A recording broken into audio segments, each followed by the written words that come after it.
So, good morning, friends. Today we are going to discuss the chapter 1 of this NCERT history book.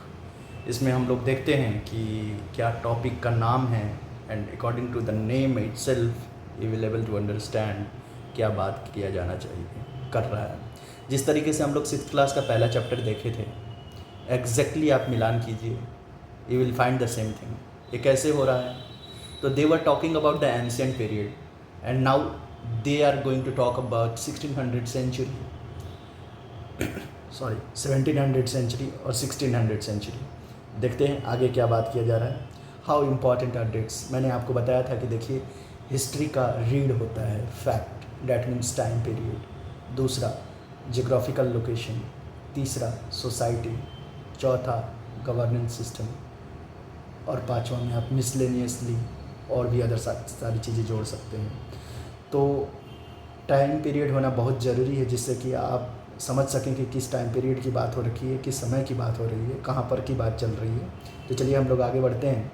How important are dates. There was a time when historians were fascinated with dates. There were heated debates about the dates on which rulers were crown और battles were fought. In the common sense notion history was synonymous with dates. देखिए जो ये अभी चर्चा आया, history is synonymous with dates. तो आपको ये याद रखना है कि whenever you are going to write any kind of mains examination और if you are reading history for prelims, remember the dates, remember the time period. Coming to the next important thing, you may have heard people say I find history boring because it is all about memorizing dates. Is such conception true? तो आगे देखते हैं ये क्या कहते हैं, but ऐसा true नहीं है। ये डेफिनेटली एक सच्चाई है कि आपको हिस्ट्री पढ़ने के वक्त डेट्स को याद रखना पड़ेगा, डेट्स को जानना पड़ेगा। History is certainly about changes that occur over time. It is about the finding out how things were in past and how things have changed. ये क्या इंडिकेट करना चाह रहा है? ये इंडिकेट करना चाह रहा है कि history is not only a subject which tells you about the past, it is also a subject which tells you about present and future, that how you should take your action. As soon as we compare the past with the present, we refer to time, we talk before and after।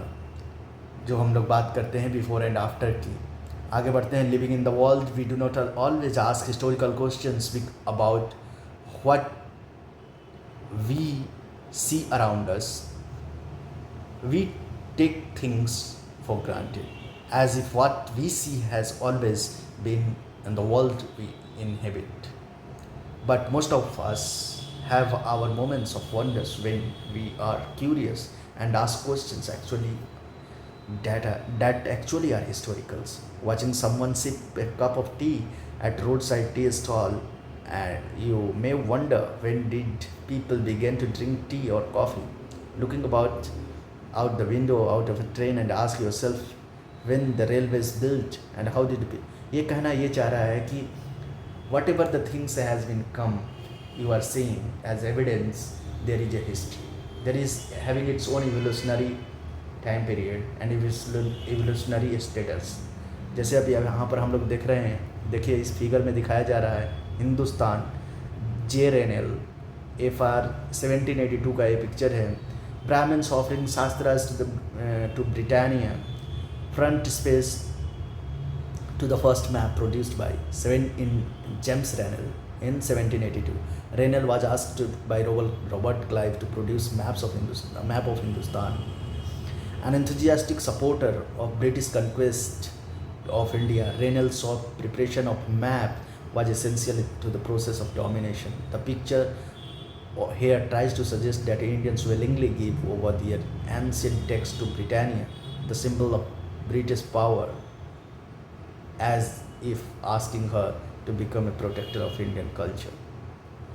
तो ये जिस तरीके से दिखाया जा रहा है, आप इस चीज़ को समझिए कि वो डिपिक्ट क्या करना चाह रहे हैं। इनके ये पिक्चर में भी ये इंडिकेशन देना चाहते हैं कि we are the protector of you all.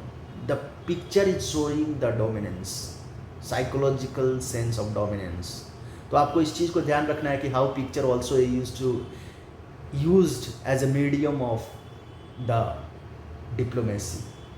तो आपको इस चीज़ को समझना है और यही सोशल साइंस की लर्निंग हमें लेनी है, बिकॉज इसका market rate, the dominance, the existence, इसकी इम्पोर्टेंस को हमें बढ़ाना है। ये हमारी दायित्व है कि how social sciences could work in present area so that our India could be made great, और हम लोग पहले जैसा फूल ना बन सकें।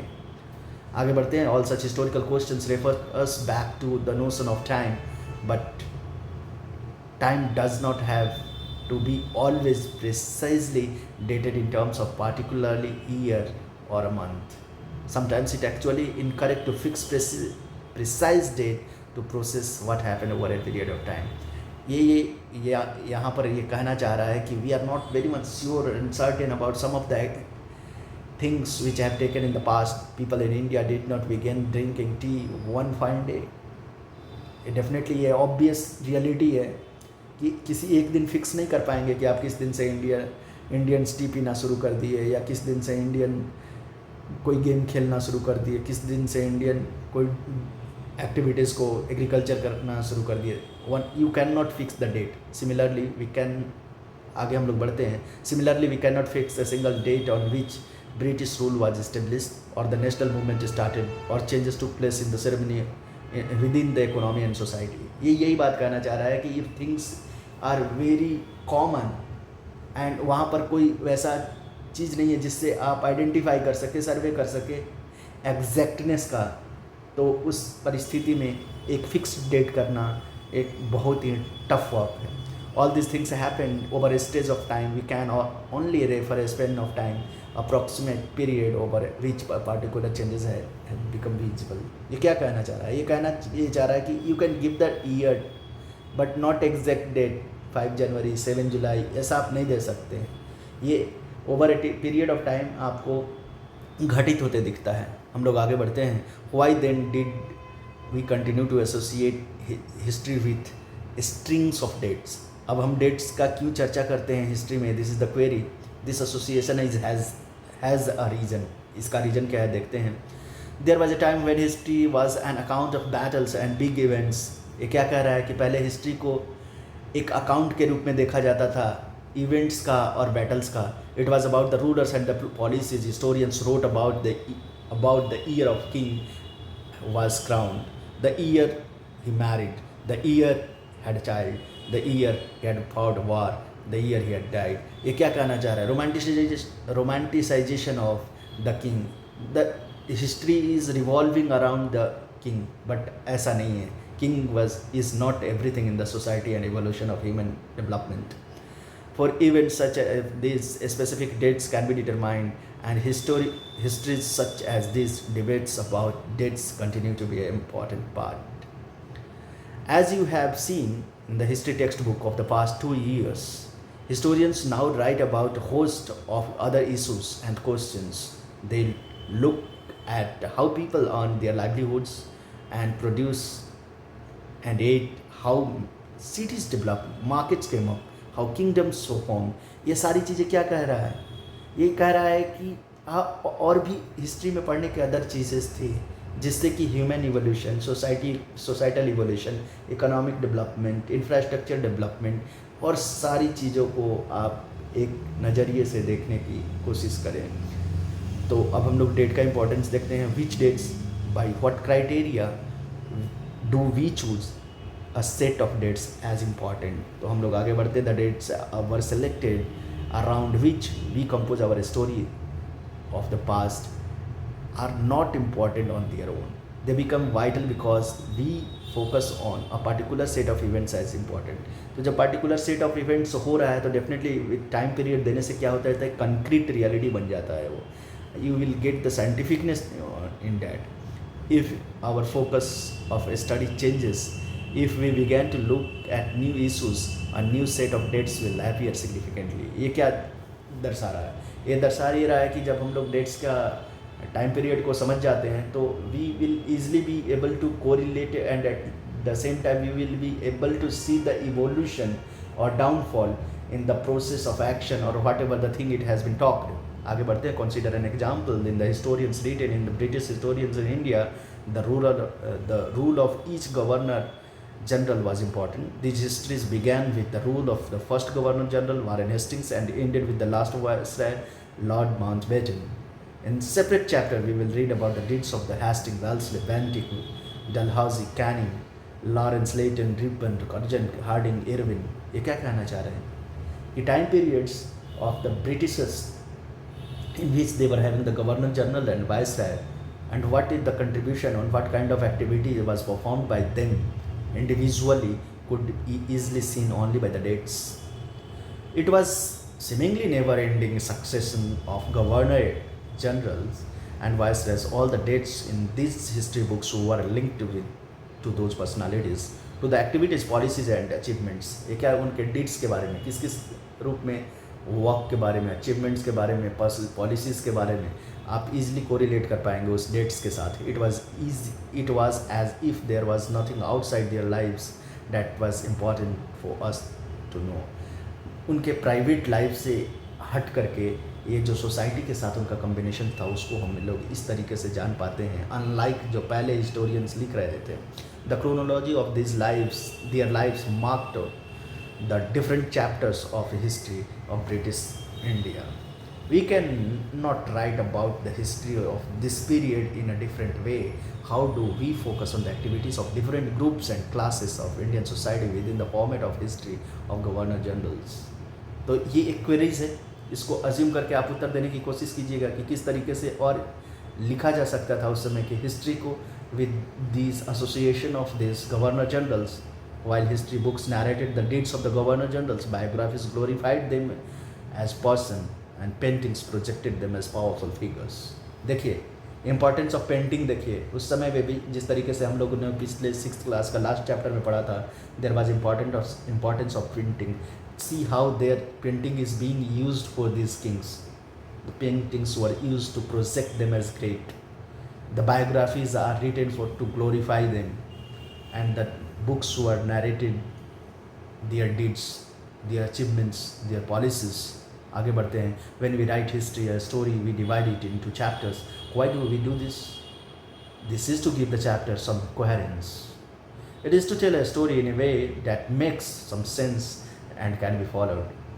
In the process, we can focus only on those events that help us to give shape to the story. अब हम लोग आगे देखते हैं. ये बस ये कहना चाह रहा है कि how you are dividing the history. तो हमने आपको बताया किस तरीके से कि हिस्ट्री के कंपोनेंट्स हैं, उस कंपोनेंट्स को समझिए. मेन कंपोनेंट्स क्या है? Very first thing time period, second geographical locations, third societal activities, fourth economic activities, fifth miscellaneously how the society overall was being politically governed, economically governed and socially governed. The combination of all this makes history. तो आपको इसीलिए ये different chapters बनाए जा रहे थे. इसलिए जब भी आप मेंस का उत्तर लिखिएगा आप इस संदर्भ में लिखिएगा कि क्लियर कट आपको सामने वाले को दिखाई दे ये आपकी थिंकिंग पॉइंट क्या है. नाउ हम लोग आगे बढ़ते हैं. हाउ डू वी पीरियडाइज, किस तरीके से पीरियडाइज कर रहे हैं. इन 1817 James mill, Scottish economist and political philosopher, published a massive 3 volume work, a history of British India. याद रखिएगा ये बुक का नाम पूछा जाता है and important for prelims. In this he divided Indian history into 3 periods on the basis of religion, Hindu, Muslim, Britishes. This periodization came widely accepted. क्यों? क्योंकि इससे कंक्रीट फॉर्म में उस समय में और कोई एविडेंसेस वैसा नहीं मिल रहा था, बिकॉज उसकी वजह से ये वाइडली एक्सेप्टेबल हुआ. अब हम लोग देखते हैं, can we think any problem with this way of looking at the Indian history. Definitely ये इसमें है, ये आपको खुद से अज्यूम करना है और उत्तर देना है with historical rationality so that you could give the right answer rather than beating around the bush. आगे बढ़ते हैं. Why do we try to divide history into different periods. तो अभी हमने ऑलरेडी बता रखा है कि क्यों आपको हिस्ट्री का ज़रूरत पड़ता है पीरियड के अनुसार. Why do we do so in attempt to capture the characteristics at time? Its central feature as appears to us. So the term through which we periodize, that is demarcate difference between period, become important. They reflect our ideas about the past. ये भी कहना चाह रहा है कि ideas of past आप time period के अनुसार काउंटर कर सकते हैं, ईजिली कोरिलेट कर सकते हैं, चेक कर सकते हैं। They reflect our ideas about the past, they show how we see significance of changes from one period to the next. Evolution of ideas, thinking, वो आप इजली फाइंड आउट कर सकते हैं किस चीज़ से, टाइम पीरियड से। Mill thoughts that all Asian societies were at lower level of civilisation than Europe. This Mill साहब ये सोच रहे हैं, लेकिन मिल साहब ये भूल जा रहे हैं कि what India was, the civilization which India was one of the great. But क्योंकि कोई भी सिविलाइजेशन, आप एक बात को हमेशा याद रखिएगा, सभ्यता कहीं की भी कोई ख़राब नहीं होती, क्योंकि सभ्यता अपने आप में एक पॉजिटिव टर्म है। जैसे अगर आप एंथ्रोपोलॉजिस्ट का जब देखिएगा एक्सप्लेनेशन, तो वो क्लियर कट कहते हैं सभी की सभ्यता वहाँ से डेवलप होती है जहाँ पर एक इंसान दूसरे इंसान के दुख दर्द को देख करके उसके अंदर सेंसिटिविटी पैदा होती है कि हम इनकी मदद कर सकें। हमारी भारतीय सभ्यता भी यही कहती है, यूरोपियन सभ्यता भी यही कहती है। बट सम रैशनलिस्ट्स जो अपने सेलेक्टिव नॉलेज को इस्तेमाल करके उस सभ्यता को अलग तरीके से शो करते हैं, जिसमें ऊपर नीचे कर देते हैं। No, every civilization is having the main purpose of human evolution. हो सकता है किसी एक टाइम के इस पीरियड पर कोई एक जगह पर खड़ा है, कोई दूसरे जगह पर खड़ा है, एंड उसको देखने का नज़रिया अलग अलग है, तो उसको इस तरीके से नहीं देखना चाहिए। But historian should think about this mills thought. और मैं ये कहूँगा, बीइंग ए हिस्ट्री स्टूडेंट, और हम लोग को इंडियंस हिस्ट्री पर अपना वो होना चाहिए कि Mill thought that all Asian societies were at lower level of civilisation than Europe. खैर एनीवे, हम लोग आगे बढ़ते हैं। Our main point is not that to debate with the text, but to just know the fact that how they were presenting our history. According to his telling history, before British came to India, Hindu and Muslims despots ruled the country. Religious intolerance, caste, taboos, superstitious practices dominated the social life. This is somewhere the reality, but at the same time, with these differences, diversity was also coexisting, and we can see पूरे world में भारत ही एक ऐसा देश है कि all this differences के साथ हमने डाइवर्सिटी का एग्जांपल पुट अप किया, and we have never fought a bloody war on the basis of caste. तो ये हमारी इस चीज़ को दिखाता था कि how strongly we were having the idea of togetherness. British rule Mill felt could civilize India. वाह, देखिए ये क्या सोच रहे हैं, ये सोच रहे हैं कि हम इंडिया को सिविलाइज करेंगे। ये नहीं जानते कि सिविलाइजेशन का एक वो जो बोलते हैं ना, मातृभूमि रही है इंडिया। न जाने कितने सिविलाइजेशन को जन्म दिया था, लेकिन महान ये मिस्टर मिल साहब, थोड़ा इनको रहते तो इनको नॉलेज देता, इंडिया को ये सिविलाइज करने चले थे। खैर anyways, let's move ahead. To do this it was necessary to introduce European manners, arts, institution, laws in India. अब यहाँ पर ये लोग क्या करने लगे, by their rules they started changing the whole set of ideas of India on the basis of the क्या, तो ये हमें मतलब कि यूरोपियन मैनर्स जो वे ऑफ स्टाइल रहता है, जैसे अभी हम लोग ये कर रहे हैं, we are teaching in English, reading in English, ये क्या है, ये उन लोगों ने ही दिया, हमें पागल बना करके चले गए। Arts, institution and laws in India. Mill in fact suggested that the British should conquer all the territories in India to ensure the enlightenment and happiness of Indian people. अब ये देखिए इनका नोशन क्या है। इनका नोशन ये है कि मिल साहब ये सोच रहे थे कि हम इंडिया पे राज करके इनको एनलाइटमेंट और हैप्पीनेस देंगे पीपल को। These were bloody crooks. ये हम लोग को बेवकूफ़ बना रहे हैं। India was not capable of progress without British rule, British help. ऐसा कुछ भी नहीं था। When you will see the glory of India during medieval period and ancient period, you will understand your civilization, how much India was prosperous by its thought, by her thought, and at the same time by the prosperity of infrastructure. आगे बढ़ते हैं। The idea of history, British rule represented all the forces of progress and civilization. The period of before British rule was one of the darkness. Can such a conception be accepted today? No, एकदम नहीं. This bloody fools have destroyed us. ये बात को आप समझने की कोशिश कीजिएगा. देखिए किस तरीके से हिस्ट्री को, आप इस बात को समझिए कि वो उनके लैंग्वेज में किस टाइप का डोमिनेंस दिख रहा है, किस टाइप का ह्यूमिलिएशन दिख रहा है इंडिया के प्रति. इसी चीज़ को मैं कहता हूँ कि the social IQ, the social intelligentsia, your social intelligentsia should not accept this today. आज हमें अपने इंडियनाइज्ड वर्जन का थॉट पॉइंट होना चाहिए जो कि ग्लोबल थॉट पॉइंट्स को, यूरोपियन थॉट पॉइंट को और किसी भी थॉट पॉइंट्स को if they are going against. तो आप यहाँ पर देख सकते हैं कि किस टाइप से वो थॉट प्रोसेस के साथ खेल रहे हैं. और मैं यही चीज़ दर्शाना चाहता हूँ कि देखिए जो भी विद्यार्थी हैं, आप भारत को समझने की कोशिश करें, भारत के रियल कल्चर को समझने की कोशिश करें. This is one of the best culture of India and we are proudful of this that we are Indian and we have taken birth in Indian, be it in any caste. और मैं आपको ये भी चीज़ बता दूँ कि जो यहाँ के कास्ट बीच का डिवीज़न हुआ है, this is because of our grades. हमें हमारी सभ्यता ने नहीं बांटा है, हमें हमारी लोभ ने यहाँ बांटा है. इसलिए इस बात को याद रखिएगा हमेशा कि हमारी सभ्यता हमें जोड़ने और इंसानियत की पाठ पढ़ाई है, और यहाँ के लोग, हमारे यहाँ के बीच की लोभ ने हमें बांटा है. इसलिए वी डिनाई दिस फैक्ट. हम लोग आगे बढ़ते हैं. In any case, can we refer to any period of history as Hindu और मुस्लिम?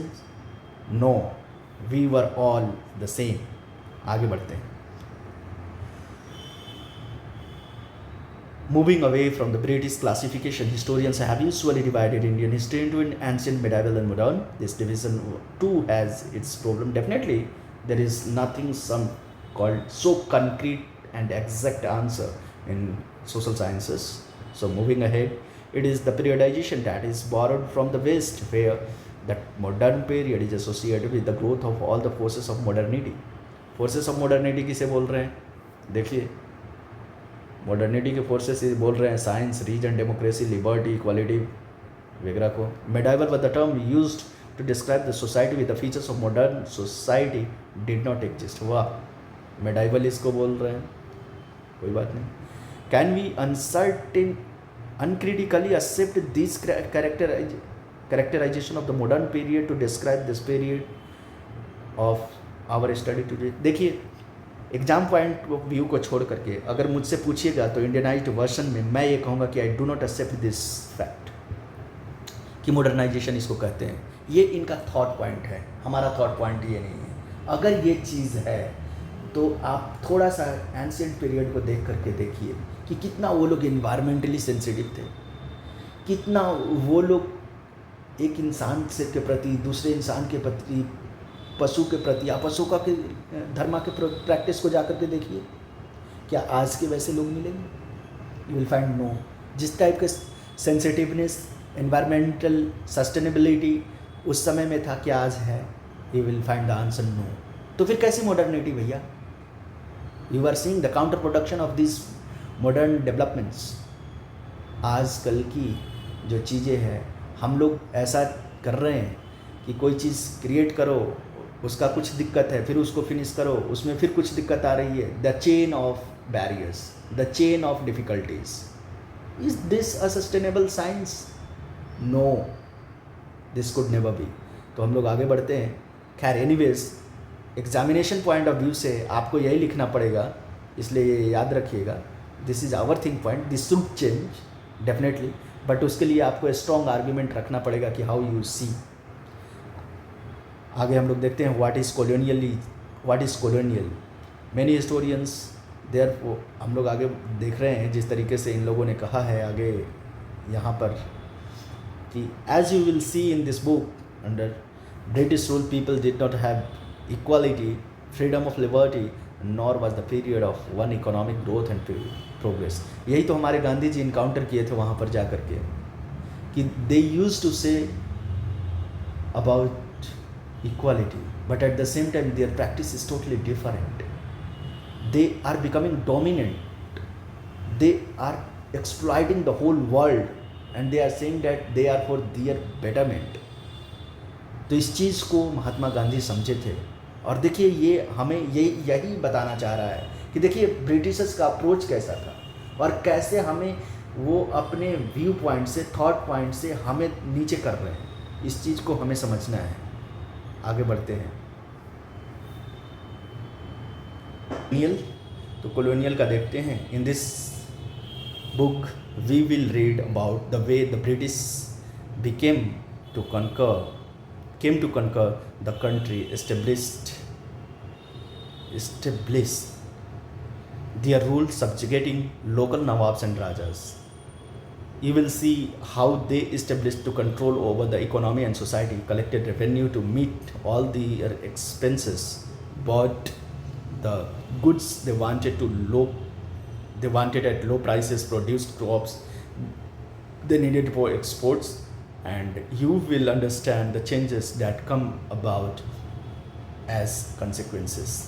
उन्होंने अपने ज़रूरत के अनुसार पॉलिसीज और सब चीज़ चेंज किया और उसका कंसिक्वेंसेस हम लोग को क्या बनना पड़ा कि हम लोग फाइनल प्रोडक्ट के इम्पोर्टर बने और हमारी जो रॉ मटेरियल थे वो इन लोगों ने सस्ते दाम पर ले गए और इसके साथ हमारे कॉटेज इंडस्ट्री और सारे इंडस्ट्रीज़ को कोलैप्स कर दिए with the help of we people only. आगे बढ़ते हैं. You will also come to know about the changes British rule brought about in values and taste, customs and practice. यहीं पर हम लोग देखिए, हम लोग इनके थॉट प्रोसेस में आकर के अपनी चीज़ों को बर्बाद किए हैं, जो हमें आज रोकना चाहिए. When the subjugation of one country by another leads to these kinds of political, economic and social cultural changes, we refer the process as colonisation. इस चीज़ को ध्यान दीजिए. कॉलोनाइजेशन किसे कह रहे हैं? जब ये चीज़ें सब्जुगेट हो रहा है, क्या क्या? Political, economic, social and cultural changes. This process is called colonisation. और इसी तरीके से हम लोग को इस टाइम पीरियड को कॉलोनियल पीरियड का कहा जाता है और हम लोग एक कॉलोनियल नेशन बन जाते हैं. तो जो whatever the wrongs we have did in our past, we should not do in the today period or for the future also. हम लोग आगे बढ़ते हैं. We will however find that all classes and groups did not experience the changes in the same way. That is why the books are called our pasts in plural. अब देखिए, जो हम लोग सोच रहे हैं, तो इस थिंकिंग पॉइंट को, इस व्यूज़ पॉइंट को हो सकता है कोई और किसी और तरीके से समझ रहा होगा, कोई और किसी और तरीके से समझ रहा होगा. इसलिए we have use the word we our past. जैसे बीइंग एन इंडियन सिटीजन, मैं इसको इस तरीके से देख रहा हूँ कि नहीं, उन लोगों ने गलत किया था. ब्रिटिशर्स अलग तरीके से देखेंगे, कोई और जो होगा वो अलग तरीके से देखेगा. तो this also varies according to the mind set, according to the rationality, according to the just, according to the idea of pattern of thinking. हम लोग आगे बढ़ते हैं. How do we know, what sources do historians use in writing about the last 250 years of Indian history? तो देखते हैं किस किस टाइप का चीज़ उन्होंने लोगों ने इस्तेमाल किया है. तो reports of home department colonial period में 1946 का इन लोगों ने इस्तेमाल किया है. बॉम्बे, कराची एंड विशाखापट्टनम का. आगे देखते हैं. Administration produces records. Definitely when they britishers were very clever. एक याद रखिएगा, they were having a very good art of romanticising things on documents, but at the same time their practices were very much different. तो वो different किस तरीके से था, आप लोग आज बहुत अच्छे तरीके से देख सकते हैं कि किस तरीके से वो लोग आप ये राइट टू इक्वलिटी वगैरह की बात करते थे और यहाँ पर इंडिया में आकर के राइट अगेंस्ट इक्वालिटी के अप्रोच पर चलते थे. One important source of the official records of the British administration, मतलब कि जो इम्पॉर्टेंट ये क्या है, तो ऑफिशियल रिकॉर्ड्स हो गया, वेरी मच इम्पॉर्टेंट, जहाँ से इन लोगों ने रेफरेंस लेकर के हिस्ट्री को लिखा. The British believed that the act of writing was important. ये इम्पॉर्टेंट इसलिए था क्योंकि आपने स्टार्टिंग में ही देखा कि मैप, ये सारी चीज़ें, डॉक्यूमेंटाइजेशन वगैरह वगैरह, ये कहीं ना कहीं एक टूल के रूप में वो इस्तेमाल करने जा रहे थे इंडिया को समझने में और पॉलिसी वगैरह, प्लान वगैरह को चेंज करने में. Every instructions, plan, policy, decision, agreement, investigation had to be clearly written up. Once this was done, things could be properly studied and debated. This conviction produced the administrative culture of memos, noting and reports. ये क्या है? ये जो writing की बात आई है, ये इस चीज़ को समझिए। This conviction produced N administrative culture of memos, notings and reports. तो वो लोग बिलीव करते थे professional way of administration without any sense of humanity, क्योंकि वो हमारे साथ ऐसा बिहेव नहीं किए। आप देखिए कि किस तरीके से हमें एक्सप्लॉइट किए हैं वो all the time in the name of making us superior. The British also felt that all important documents and letters needed to be carefully preserved so that these records rooms attached with to all administrative institutions. ये किस लिए? ताकि इनको पता रहे कि Indians कैसे behave कर रहे हैं पार्टिकुलर सिचुएशन में, और हम इनको ईजिली बहुत दिन तक रूल कर सकें। The village tahsildar office, the collectorate, the commissioner office, the provincial secretariats and law courts all had their records rooms, specialized institution and archives and museums were also established to preserve important records. इससे क्या होगा? इनकी प्रशस्ति, इससे प्रशस्ति से क्या होगा? इंडियन विल्स थिंक डेट कि भैया हम तो इनसे कमज़ोर हैं, ये तो बहुत महान हैं। लेकिन ऐसा नहीं था। ये सारे और ये चीज़ें क्या थी? This were symbol of dominance. ये भी बात को समझिए कि ये म्यूज़ियम रिकॉर्ड्स वगैरह बना करके जहाँ पर ब्रिटिशर्स अपना नाम लिख रहे, किंग जॉर्ज, फलाना जॉर्ज, इस टाइप से, ये क्या कर रहे थे? हमारे ऊपर साइकोलॉजिकल डोमिनेंस बना रहे थे। So change, we have the idea of changing में, इसीलिए अपनी हिस्ट्री को चेंज किया जाता है। ये भी एक रीज़न है कि हम साइकोलॉजिकली ये ना समझे कि भैया हम उससे वीक हैं। Letter and memos that moved from one branch of administration to another in early years of 19th century can still be read in the archives. ये आप पढ़ सकते हैं जो आज भी प्रिजर्व्ड है। देखिए, जो मैं आपको बात कह रहा हूँ इसका एक इंडियन पर्सपेक्टिव है, जिससे मैं आपको बता रहा हूँ। आपको एक न्यूट्रल अप्रोच लेकर के चलना है ताकि आप मेंस में दोनों साइड के उत्तर लिख सकें। जिस तरीके इसका एक इम्पॉर्टेंस भी है कि हम अपनी चीज़ों को हम भी अपने साइड से देख सकें कि what they have did with us in history, और ऐसा फिर दोबारा ना हो, इसके लिए हम बहुत ज़्यादा कॉन्शियस रहें। तो ये भी एक तरीका है कि कैसे हिस्ट्री से लेसन लिया जाता है, unlike what I am saying कि नहीं हमारे साथ क्या क्या गलत हुआ है। वो भी एक रियलिटी है, ये भी एक reality, and we have to give the balance answer while writing the mains answer. In the early years of 19th century, these documents were carefully copied out and beautifully written by calligraphists, that is, by those who were specialized in the art of beautiful writing. Beautiful writers जो वो लिखते थे उनको क्या कहा जा रहा है? कैलीग्राफिस्ट। तो याद रखिएगा, ये वैसे भी प्रीलिम्स में एक बार पूछा जा चुका है। By the middle of 19th century, the spread of printing and multiple copies of records were printed as proceedings of each government department.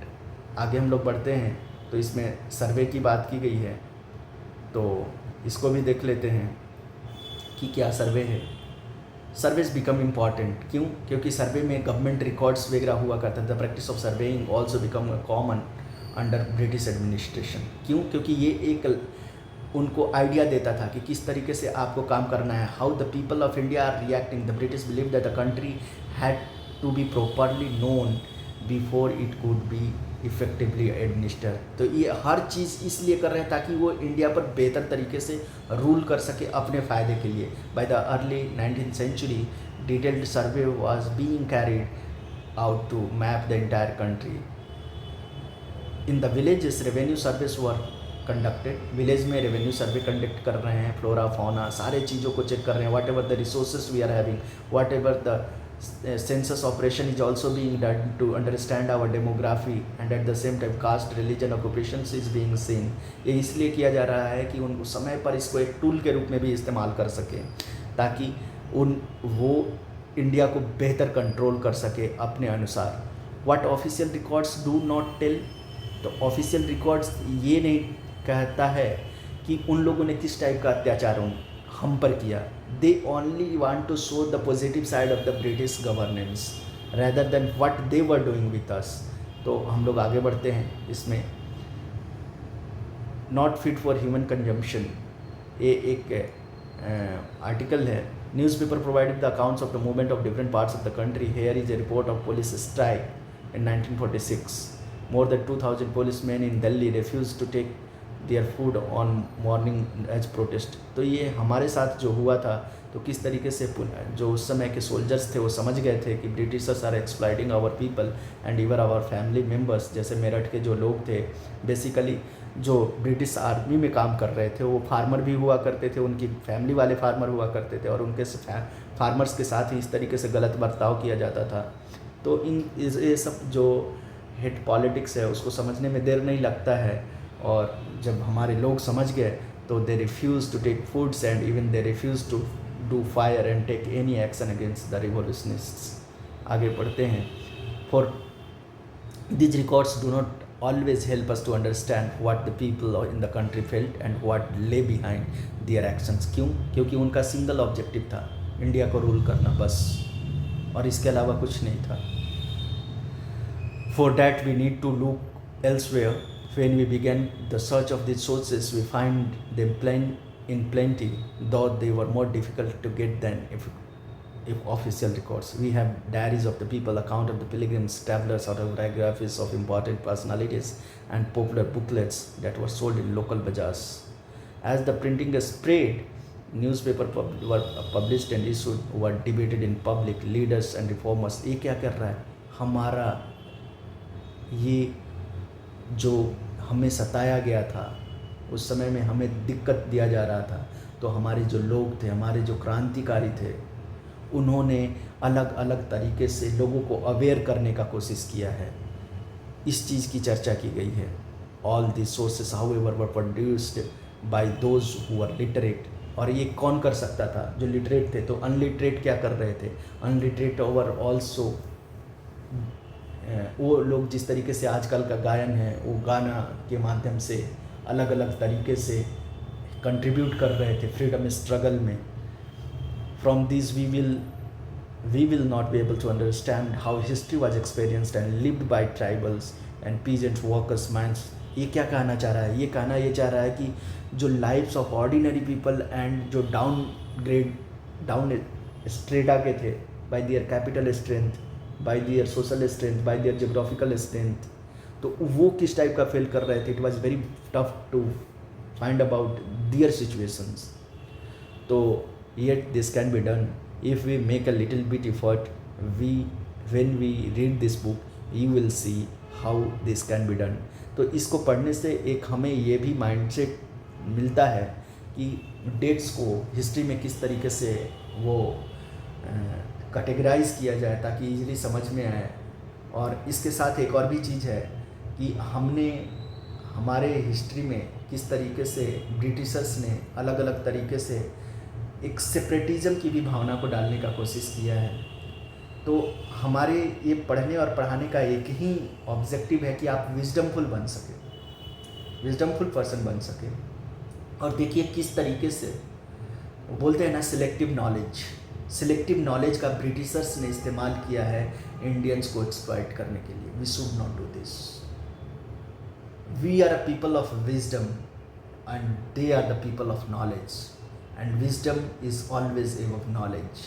तो हमें विजडम को अपना क्रिएट करना है न्यू इंडिया में, ताकि हमें आज ये अपने इंटरप्रिटेशन से नीचे ना दबा सके। We have contributed for the global challenges with our collective efforts with peace and non violence, and this is our identity. And our civilisation have always shown the globe the way to live with coexistence, integrity and brotherhood। So this was the first chapter। हम लोग आगे बढ़ेंगे। आप अपना social IQ को develop करते रहिए ताकि इससे जो वर्ल्ड है उसका भला हो सके और आपका भी भला हो सके। Thank you.